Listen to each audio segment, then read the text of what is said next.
저는 방글라데시 선교사입니다. 방글라데시 사람들이 이제 제가 선교사인지 아는 사람이 많진 않죠. 이렇게 성도들, 그리스도인들은 선교사인지 알지만 일반 사람들은 그냥 외국인, 방글라 언어를 배우러 온 학생, 아니면은 앞으로 방글라데시를 위해서 어떤 일을 할 사람으로 생각할 것입니다. 어쨌든 이 방글라데시 사람들이 외국인은 저를 볼 때 일반적으로 가지는 시선이 있습니다. 뭘 것 같으세요? 방글라데시 사람들이 외국인을 봤을 때 일반적으로 어떤 생각을 하실까요? 많이 가진 사람이라고 생각을 해요. 그래서 이제 저랑 교제하는 이제 친구들이 흔히 하는 부탁이, 야, 우리 친구인데 핸드폰 하나만 사줘. 이런 부탁이에요. 그게 이제 굉장히 낯선 부탁이 아니라 흔하게 핸드폰 이런 부탁을 하는 거예요. 그러니까 굉장히 많이 가진 사람으로 알고 있는 것이죠. 실제로 맞는 말입니다. 대부분의 방글라데시 사람들보다 저희 가정, 제가 많이 가진 사람인 것 같아요. 많이 소유한 사람인 것 같아요. 그래서 에어컨도 있고요. 또 공기청정기도 저희 집에 있습니다. 형편이 나쁘지 않죠. 그리고 이렇게 물을 정화하는 정수기도 있고 또 최신형 핸드폰도 가지고 있습니다. 그러니까 대부분의 방글라데시 사람들보다는 굉장히 많이 가진 사람들이죠. 그런데 제가 느끼는 것은 한국에 오면은 어떨까요? 대부분의 이제 한국 사람들, 이제 여러분들이 될 수 있겠죠. 저희를 어떻게 생각하시나요? 제가 느꼈을 때는 많은 이제 한국 분들이 이렇게 선교사다라고 했을 때 이제 한국에서 가질 수 있는 것을 소유하지 않은 사람, 그러니까 좀 없는 사람으로 생각하는 경향이 좀 있는 것 같아요. 그것도 어떤 면에서 틀린 말은 아닌 것 같아요. 저희가 많이 방글라데시 가서 짧은 시간 있다가 왔지만 이렇게 이게 없다라고 피부로 느껴지는 것이 있어요. 저희에게 큰 거는 뭐냐면은 한국의 복지 혜택, 이것이 없어지는 거죠. 해외에 가니까. 그리고 이런 의료 서비스, 의료 혜택, 그리고 한국 사회의 이 편리한 이제 안전망이나 서비스 이런 것들, 그리고 한국 문화, 우리 자문화가 주는 안정감, 한국말로 말할 수 있는 친구들, 이런 것들이 참 없다라는 것이 좀 느껴지는 것 같아요. 이것도 사실이죠. 그러니까 어떤 사람은 저를 봤을 때 굉장히 많이 소유한 사람이라고 보고, 또 어떤 사람은 저희를 봤을 때 굉장히 많이 소유하지 못한 사람이라고 보는 것 같아요. 이거 둘 다가 사실이죠. 이 선교사인 저희뿐만 아니라 여기 계신 모든 우리 성도님들이 어떤 것은 소유했고 어떤 것은 소유하지 못하셨죠. 모든 사람이 소유한 것도 있고 소유하지 못한 것도 있고, 이것이 사실일 것입니다. 재산은 많지만 건강이 없는 사람도 있고, 또 시간이 많지만 친구가 없는 사람도 있을 것입니다. 어쨌든 무엇을 소유했고 무엇을 소유하지 못했든 얼마나 많이 소유했는가, 그리고 무엇을 소유했는가가 알게 모르게 이 사람을 판단하는 기준, 그리고 자기 자신의 기준이, 삶을 지탱하는 기준이 되는 것 같아요. 알게 모르게. 저는 오늘 우리 속건제 말씀을 살펴보면서 이 소유의 관점에서 이 말씀을 좀 살펴보고자 합니다. 이 속건제는 어떤 제사냐면요, 이 소유에 대한 피해를 입혔을 때 보상하는 제사입니다. 제가 이렇게 한국에 와서 때마다 이렇게 설교할, 말씀을 전할 기회가 생겼는데, 이렇게 어떻게 하다 보니까 이 레위기 제사 말씀을 한번 차례대로 전해야겠다. 이 청중은 다르지만 그냥 제 나름대로 내가 첫 번째 청중이니까 이 레위기 제사 말씀을 전해야겠다라고 생각을 했어요. 그래서 이제 오늘이 이 5번째 마지막 제사 시리즈, 저만의 제사 시리즈 마지막 말씀입니다. 그래서 레위기 제사를 저번에도 우리가 한번 기억했었는데 5가지가 있거든요. 한번 기억해 보세요. 1장부터 오늘 읽은 6장까지 말씀인데 1장에는 어떤 제사가 나오죠? 1장에는 번제가 나옵니다. 번제는 제물을 다 태워 드리는 제사입니다. 그래서 제가 이것을 제목을 온전한 헌신이라고 붙여봤어요. 그리고 소제는 여기 그 언약교에서 나눴던 말씀인데요. 곡식으로, 유일하게 희생제사가 아닌 곡식으로 드리는 제사입니다. 그래서 감사의 삶이라는 제목을 붙였습니다. 그리고 화목제, 제물을 이웃과 나눠 먹는, 제사장과 이웃과 나눠 먹는 제사인데요. 이것은 사귐과 나눔의 공동체, 하나님과 사귀고 이웃과 나누는 공동체를 보여준다 해서 이렇게 제목을 붙여봤어요. 그 다음에는 무슨 제사일까요? 네, 속죄제입니다. 속죄제는 이제 죄를 부정한 것, 더러운 것을 깨끗하게 하는 제사예요. 그래서 생명의 회복이라는 제목을 붙여봤습니다. 그리고 마지막 오늘 이 속건제인데요. 속건제는 말씀드린 것처럼 이 소유에 대해서 피해를 입혔을 때 배상하는 제사입니다. 그래서 하나님의 소유라는 제목을 붙여봤습니다. 오늘 이 본문의 속건제를 통해서 하나님께서 언약 백성인 저와 여러분에게 나타내신 이 하나님의 은혜와 사랑을 살펴보고자 합니다. 먼저 이 제사의 핵심은 죄의 문제를 해결하는 것입니다. 죄의 문제를 해결하는 이 제사가 이 5가지 제사 중에서 특별히 2가지가 있습니다. 그게 뭘까요? 이름을 좀 생각해 보면은 속죄제와 속건제입니다. 이 속죄제와 속건제가 죄를 해결하는 제사인데, 그래서 이 2 제사만 의무로 드려지는 제사예요. 우리가 함께 나눴던 소제 그리고 번제와 화목제는 자원하는 마음으로 드리는 제사인데, 이 자원하는 마음으로 제사를 드리기 전에 반드시 거쳐야 하는 것이 죄의 문제를 해결하는 것입니다. 그럼 속죄제와 속건제가 어떻게 다를까요? 속죄제는 아까 뭐라고 했죠? 정결하게 하는 제사, 깨끗하게 하는 제사라면은 속건제는 배상하는 제사예요. 이 소유에 대해서 배상하는 제사. 이 속죄제와 속건제를 볼 때 죄에 대한 책임, 이 죄를 지으면 죄에 대한 책임이 있잖아요. 이 죄에 대한 책임에는 2가지 측면이 있는 것 같습니다. 가령 요즘에 이제 횡단보도에서 운전하실 때 횡단보도에서 이제 초록색 보행 신호 때 우회전 옛날에는 하면 됐었거든요. 근데 지금은 이제 우회전 하면 안 되죠. 그런데 이제 아무도 안 지나가는 것 같아서 이제 우회전을 슬쩍 하는 거예요. 우회전을 슬쩍 하는데 갑자기 사람이 튀어나와서 사람을 탁 쳐버리는 거죠. 굉장히 큰 죄를 지은 것이죠. 그러면은 어떤 일이 일어납니까? 먼저 초록색 보행 신호에 우회전하면 안 된다라는 법을 어겼기 때문에 형사 처벌을 받습니다. 형벌을 받는 것이죠. 그런데 그것으로 끝나는 것이 아니라 사람을 쳤기 때문에, 이 사람에게 손해를 끼쳤기 때문에 민사 처벌을 받아요. 이 사람의 손해, 병원비나 이제 심리적인 치료나 그 이상의 것을 이 사람에게 배상해야 할 이제 책임이 있는 것입니다. 손해배상을 해야 되는 것이에요. 그러니까 속건제와 이 속죄제가 말하는 죄에 대한 책임은 벌도 받아야 되지만 배상도 해야 된다는 것입니다. 사랑하는 성도 여러분, 죄의 문제를 다루지 않는 회복은 가짜예요. 요즘 인문학이 인기잖아요. 인문학이 인기인데, 인문학이 무엇입니까? 사람을 이해하는 학문이잖아요. 사람들이 왜 이 인문학에 관심을 가지고 책을 많이 읽지도 않지만 그래도 좀 읽으려고 하고 배우려고 하겠습니까? 아무리 기술이 발전해도 이 사람을 이해하지 못하기 때문이에요. 자기도 이해 못하고 남도 이해 못하기 때문에 이 인문학에 대한 관심이 높을 것입니다. 기술이 많이 발전해서 편리해졌지만 인간의 근본적인 문제는 해결되지 않은 거죠. 그래서 방글라데시보다는 한국이 더 많이 발전했죠. 굉장히 편리해요. 근데 인간적인 근본적인 문제는 방글라데시나 한국이나 양상이 다를 수 있지만 본질은 똑같습니다. 이 죄의 문제라는 것이죠. 그래서 하나님 없이 인간을 이해하려는 노력, 또 하나님 없이 인간을 고치려는 노력에는 한계가 있어요.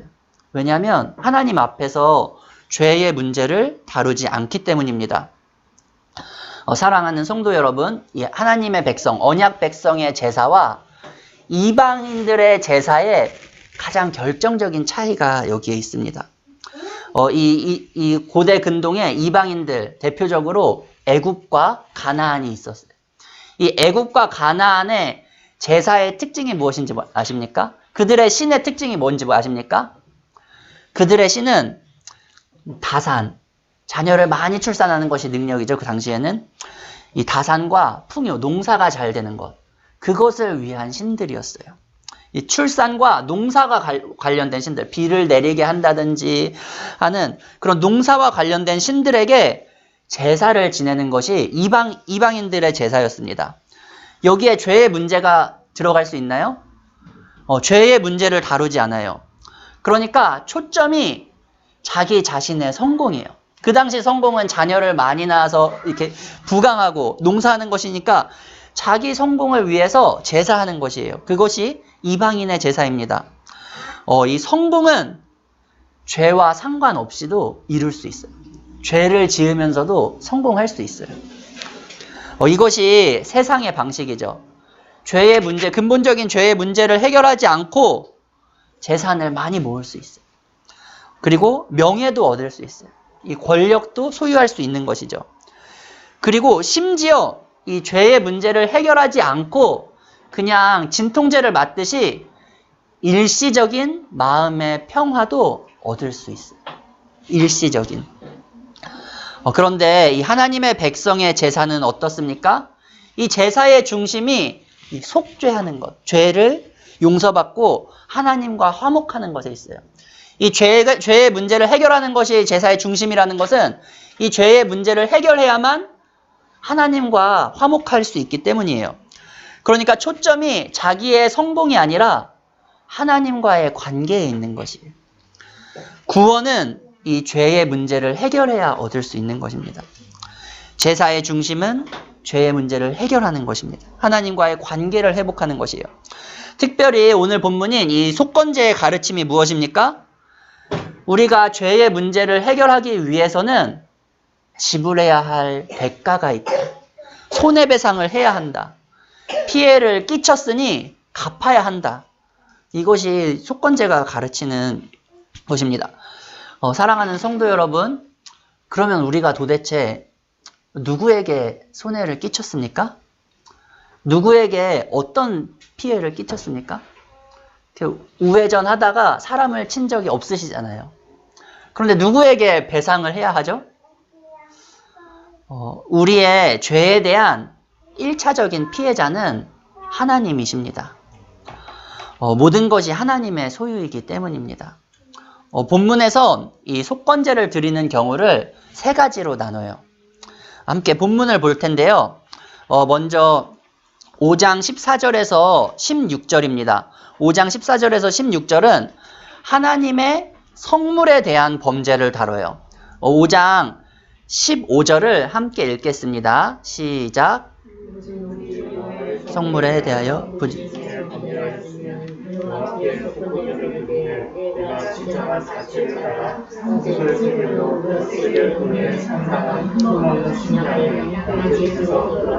속건제로 드려서 이 성물에 바쳐진 제물, 가령 하나님께 제물로 어떤 제물을 드려라 하나님께서 정해주셨잖아요.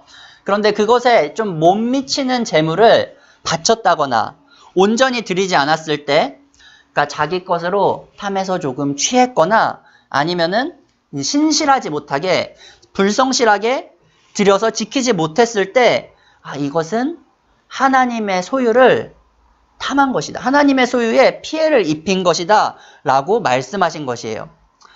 근데 이 하나님의 소유가 그 제사 드릴 때 드리는 구별되어진 고기 아니면은 성막 안에 있는 기구들 이것 뿐이겠습니까? 제가 이 레위기 말씀은 하나님의 시청각 자료라고 했어요. 그러니까 하나님께서 하나님의 소유를 얼마나 귀하게 여기시는지 어떻게 다루시는지를 보여주는 것이에요. 이 시각 자료일 뿐이에요. 그것이 그 이유가 이 다음 구절 17절에서 19절 말씀은 성물에 대한 범죄가 아니라 두 번째 하나님의 계명을 어긴 범죄에 대한 것입니다. 5장 17절 앞부분만 제가 읽어드릴게요. 만일 누구든지 여호와의 계명 중 하나를 부지 중에 범하여도 허물이라 벌을 당할 것이니. 그러니까 성물은 이렇게 눈에 보이는 재산이잖아요. 그러니까 이게 하나님의 재산이니까 피해를 입었다라고 이해를 할 수 있는데, 계명을 어긴 거는 속죄죄로는 이해가 되는데 이게 하나님께 피해를 끼친 것인가? 라는 생각이 들지 않으세요? 성경을 해석한 이 학자들의 주석을 참고하니까 이 말씀은 이 성물에 대한 이제 그 강조를 더 추가한 것이다 라고 이렇게 설명해 주신 분이 계셨어요. 그런데 또 다른 관점으로 보면은 하나님의 계명을 어긴 것도 하나님의 소유에 피해를 끼친 것이에요. 왜 그렇죠? 이 계명을 받은 사람들이 누구죠? 하나님의 백성이에요. 하나님의 언약 백성. 그런데 하나님께서 이 계명을 주실 때 언약 백성에게 뭐라고 말씀하셨냐면은 나의 소유라고 말씀하셨어요. 그러니까 하나님의 백성, 하나님의 것이 하나님의 뜻대로 하지 않은 것이니까 하나님의 소유에 피해를 끼친 것이죠. 하나님의 백성이 하나님 뜻대로 살지 않는 것은 하나님의 소유에 대한 범죄인 것입니다. 그러니 이 다음 6장 1절에서 7절은 이웃의 재산에 대한 범죄예요. 그들 또한 하나님의 소유니까 이해하기가 쉽죠. 6장 2절과 3절을 함께 읽겠습니다. 시작.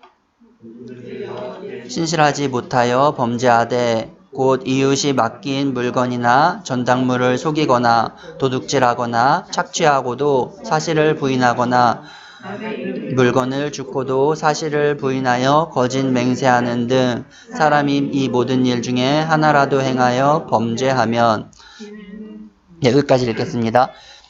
이 다른 사람의 소유에 대한 탐심으로 인해서 거짓말까지 하는 경우를 예로 드셨어요.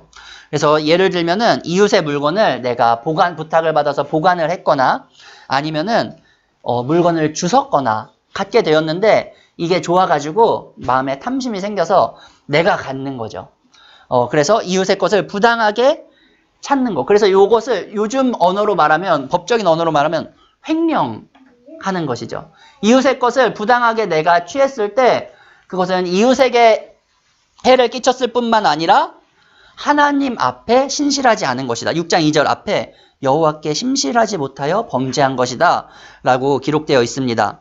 하나님께 신실하지 않은 것이라고 말씀합니다. 사랑하는 성도 여러분, 우리가 살아가는 세상이 어떻습니까? 굉장히 거대한 이 구조적인 불균형에 있습니다.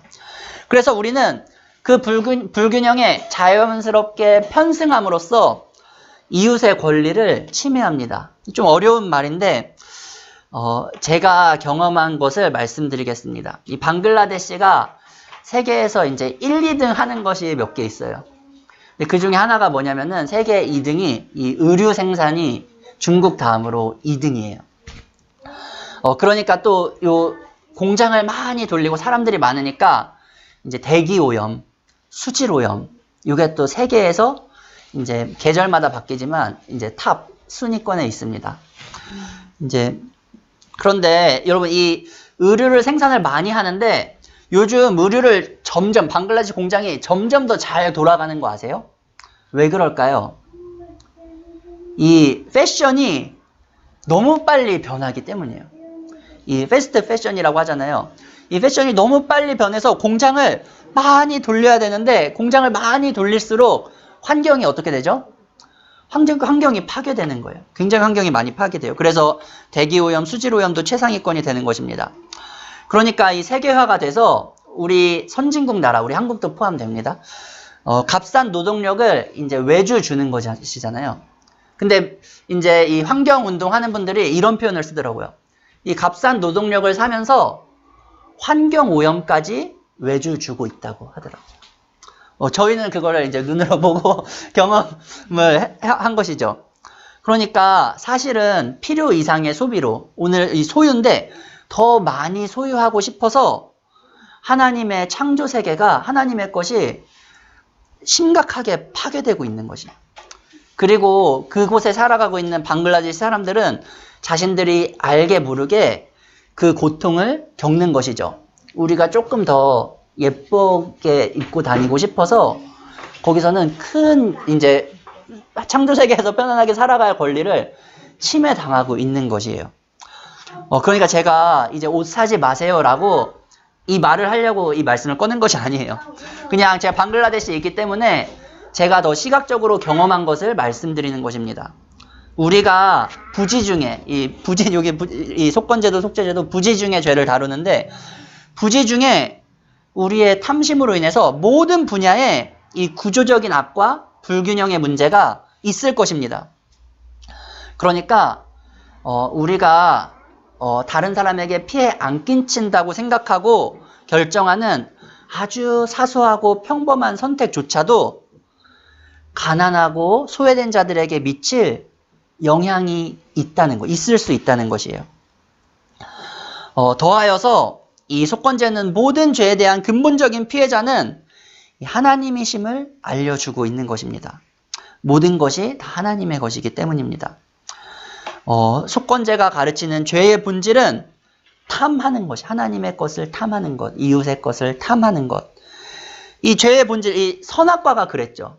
보기에 탐스러워서 하나님의 자리, 하나님처럼 되는 게 탐스러워서 죄를 짓게 된 것입니다. 지난주에 저희가 어디 갈 일이 있어서 교회 차를 빌려서 운전을 했어요. 그러니까 거의 1년 만에 운전을 한 것이죠. 그러니까 아내가 가장 긴장을 했어요. 1년 만에 제가 운전을 하니까.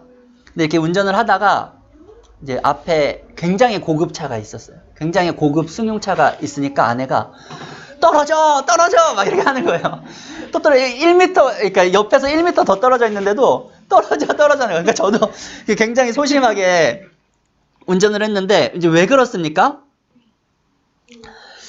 이 비싼 차일수록 살짝만 긁어도 우리 입장에서는 생계가 무너지는 거예요. 살짝만 긁어도. 그런데 하물며 우리가 하나님의 소유에 피해를 입히면 어떻게 될까요? 우리로서는 갚을 수 없는 영적인 파산을 우리는 매일매일 빚을 지면서 살아가고 있는 것입니다. 그런데 이 속건제가 가르치는 것은 죄로 인해서 우리가 피해를 입힌 것, 하나님께 끼친 피해는 대가를 지불해야 된다는 것을 가르치는 것입니다. 사랑하는 성도 여러분, 한낱 죄인이며 날마다 죄를 쌓아가는 우리가 어떻게 하나님께 이 대가를 지불할 수 있겠습니까? 이 속건제는 하나님의 긍휼에 의지하라고 우리에게 가르칩니다. 이 제사는 하나님께 나아갈 길에 대한 시청각 자료라고 했습니다. 시각 자료입니다. 그러니까 이 하나님께 나아갈 길을 보여주신 제사의 방법을 알려주신 것 자체가 하나님의 긍휼에 의지하는 것이에요. 하나님의 긍휼입니다. 이 속건제가 다른 제사와 결정적으로 구별되는 두 가지가 있습니다. 그것을 한번 나눠볼 텐데요. 먼저 첫 번째는 피해 대상에게 배상을 하는 것이에요. 그러니까 이웃에게 잘못했을 때 그 이웃에게 손해 끼친 그것에 대해서 100%, 거기에 20%, 그러니까 총 120%를 배상해야 해요. 하나님의 성물에서도 마찬가지입니다. 120%가량을 배상해야 돼요. 5장 16절입니다. 제가 읽어드리겠습니다. 성물에 대한 잘못을 보상하되 그것에 5분의 1을 더하여 제사장에게 줄 것이요 제사장은 그 속건제의 순양으로 그를 위하여 속죄한즉 그가 사함을 받으리라. 이 이웃에 대한 6장 5절 말씀에도 이 5분의 1을 더하여 배상하라고 나와 있습니다. 왜 하나님께서 20%를 더하여 배상하라고 하셨을까요? 답은 모릅니다. 성경에 이 이유다라고 알려주시지 않았기 때문에 정확히는 모르겠어요. 그런데 이 비슷한 상황에 대한 이 재산에 대한 법이 출애굽기 22장에 나오거든요. 똑같이 언약 백성에게 주신 법이죠. 그런데 본문과 비슷하게 이웃의 재산에 이웃의 재산을 도둑질했거나 피해를 입힌 경우에 2배를 배상하라고 이제 하나님께서 명령하셨어요. 그런데 이 죄를 속건제로서 내가 죄를 고백하고 하나님 앞에 나왔을 땐 이제 20%로 굉장히 축소되는 것이죠. 그러니까 이 차이는 자신의 죄를 고백하느냐의 차이인 것이죠. 자신의 죄를 고백한다는 것은 하나님의 긍휼을 의지하느냐의 차이냐라고 할 수 있을 것입니다. 그러니까 20%의 추가 배상은 자기의 죄를 고백하는 자에게 베푸시는 하나님의 긍휼을 실현하고 또 피해를 입은 당사자의 재산도 보호하는 것입니다. 그리고 하나님께 고백했다고 우리가 이웃에게 잘못한 것을 보상하지 않는다면은 그거는 이제 기독교인이 이기적인 기독교인이라고 욕먹는 원인이 되는 것이에요. 20%의, 그리고 하나님 앞에서도 신실하지 않은 것이죠. 그러니까 20%의 추가 배상은 긍휼과 회복에 초점을 두는 일이라고 할 것입니다. 그런데 이 속건제에서 하나님의 긍휼이 20%를 배상해라, 이것보다 더 근본적으로 나타나는 것이 있습니다. 그것이 무엇이죠? 이 속건제 역시 희생제사라는 것입니다. 생명으로 생명을 대신하는 이 성경의 원리를 담고 있습니다. 그런데 이 4개, 5개 중에서 소제 빼고 4개의 희생제사 중에서 또 속건제만의 특징이 있어요. 이 속건제는 흠 없는 수양만 드리라고 말씀하셨어요. 5장 15절 말씀입니다.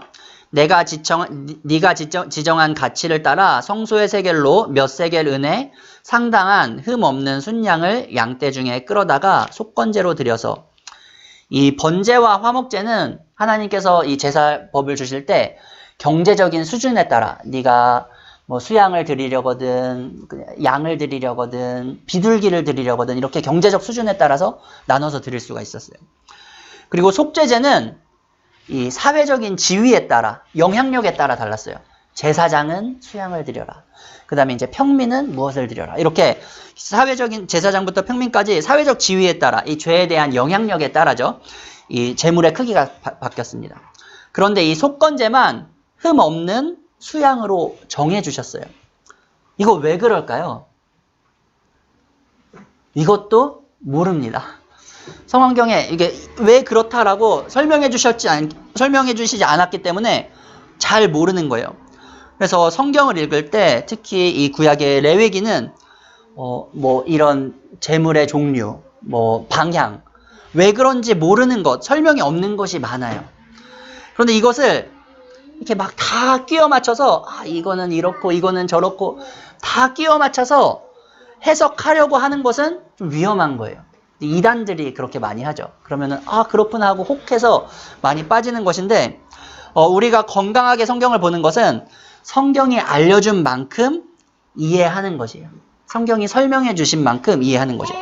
그래서 성경이 명확하게 밝혀주지 않은 부분들이 있습니다. 그것은 덜 중요하거나 우리의 구원을 위해서, 우리의 신앙의 유익을 위해서 비교적 덜 중요하고 또 신비로 남겨도 충분히 좋은 것들이에요. 오히려 좋은 것들. 하나님께서 딱 좋게 알려주신 것입니다. 다만 우리가 지금까지 이 속건제를 하나님의 소유라는 관점으로 살펴보았잖아요. 그래서 이 모든 것이 하나님의 소유라는 것을 생각했는데, 이 하나님의 소유의 관점으로 볼 때 하나님께서 이 흠없는 순양을 지정해 주신 것에 대해서 좀 묵상할 지점이 있는 것 같아요. 여러분, 이 하나님께서 이건 내 소유야 라고 자기의 소유를 가장 강력하고 확실하게 주장한 사건이 있습니다. 이 구약 성경에. 혹시 어딘지 아세요? 아까 살짝 언급했는데 출애굽 사건이에요. 출애굽 사건, 하나님이 이건 내 거야 라고 강력하게 주장하신 사건이거든요. 그래서 하나님이 모세에게 명령하신 게 뭐냐면은 바로왕 앞에 서서, 이집트의 왕인 이 파라오 앞에 서서 나의 백성, 하나님의 백성을 보내줘라 라고 전달해라 라고 말씀했습니다. 내 백성, 나의 소유를 보내줘라. 이제 출애굽기 9장 1절 말씀을 읽어드리겠습니다. 여호와께서 모세에게 이르시되 바로에게 들어가서 그에게 이르라. 히브리 사람의 하나님 여호와께서 말씀하시기를 내 백성을 보내라. 그들이 나를 섬길 것이니라. 이 말이 계속 반복됩니다. 출애굽기를 보면은 내 백성을 보내라. 그런데 하나님께서 이 내 백성, 하나님의 언약 백성 이스라엘을 이 자신의 소유로 구별하신 방법이 있습니다. 혹시 뭔지 아시나요? 이 심판을, 애굽을 이제 심판하시잖아요. 자기 소유를 지켜내시기 위해서, 건져내시기 위해서 애굽을 10가지로 심판하시는데 마지막 심판에서 하나님께서 이제 내 소유는 구별해 두겠다 하시면서 주신 방법이 있어요. 뭐죠? 어린 양의 피를 바르라는 거예요. 그러니까 흠없는 수양의 피를 문 앞에 바르라고 하셨어요. 그때 출애굽기 12장 5절에 너희 어린 양은 흠없고 일련된 수컷으로 하되 양이나 염소 중에서 취하고.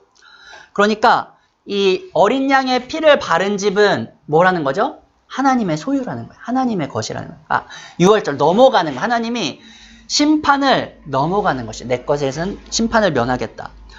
다시 말하면 하나님께서 이 어린 양의 피값으로 하나님의 백성을 사신 것이에요. 소유를 삼으신 것입니다. 어린 양은 자기 백성을 값주고 사시는 하나님의 긍휼의 상징인 것이죠. 이 속건제가 이 6월절 때문에 어린 양의 순양으로 했다. 이거는 모르겠어요. 잘 알지 못하겠어요. 하지만 이 6월절 어린 양 자체가 희생 제사의 원형입니다. 그러니까 속건제를 포함한 모든 희생 제사는 이 6월절 어린 양과 이게 성경은 연결하는 것이죠. 그리고 이 6월절 어린 양은 사실은 무엇을 보여주는 것이죠? 예수 그리스도의 십자가로 완성되는 것이에요. 사랑하는 성도 여러분, 하나님께서 예수 그리스도의 십자가로 우리를 깨끗하게 하셨을 뿐만 아니라 우리를 그 피로 사신 것이에요. 자기 소유로 삼으신 것이에요. 그래서 이사야 선지자가 그리스도의 십자가 순환을 이사야 53장에 이제 말씀하면서 예수 그리스도의 십자가 순환을 속건제물이라고 말씀하셨습니다. 이사야 53장 10절, 이것은 우리 같이 한번 찾아볼게요. 이사야 53장 10절입니다.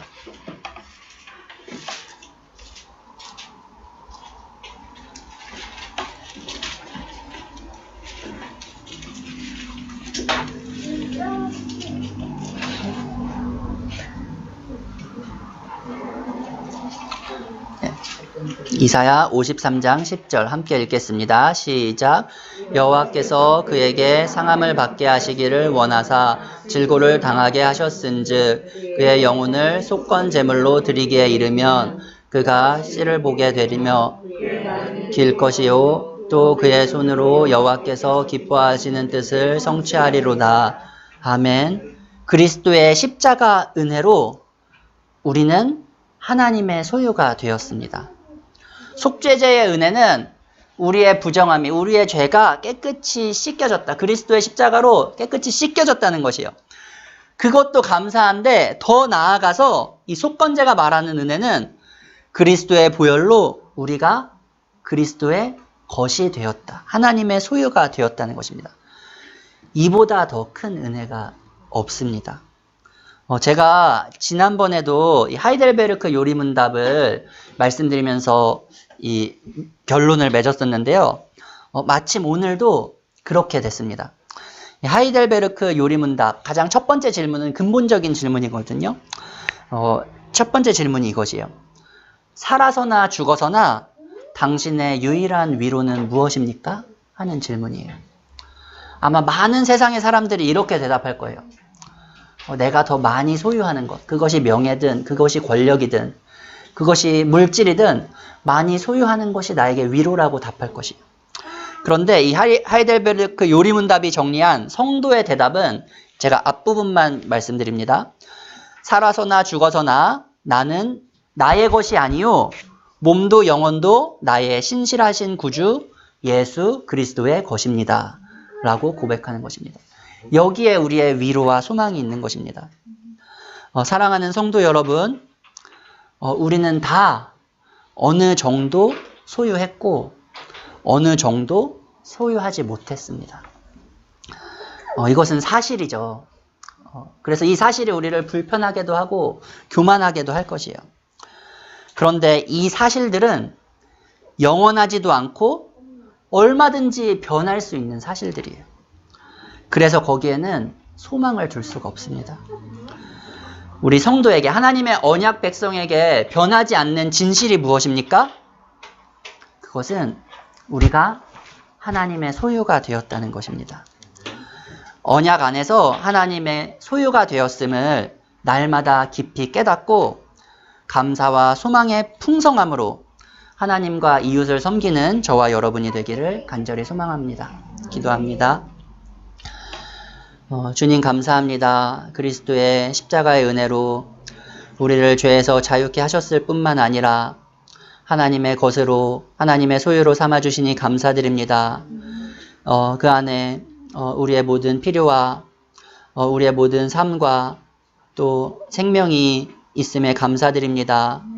그러므로 더 이상 우리가 어떤 소유를 쫓아 우리의 삶을 소진하는 것이 아니라 하나님의 소유 안에서 풍성함을 누리며 감사와 기쁨으로 하나님과 이웃을 섬기는 주의 백성 되게 하여 주시옵소서. 감사드리며 우리 주 예수 그리스도 이름으로 기도합니다.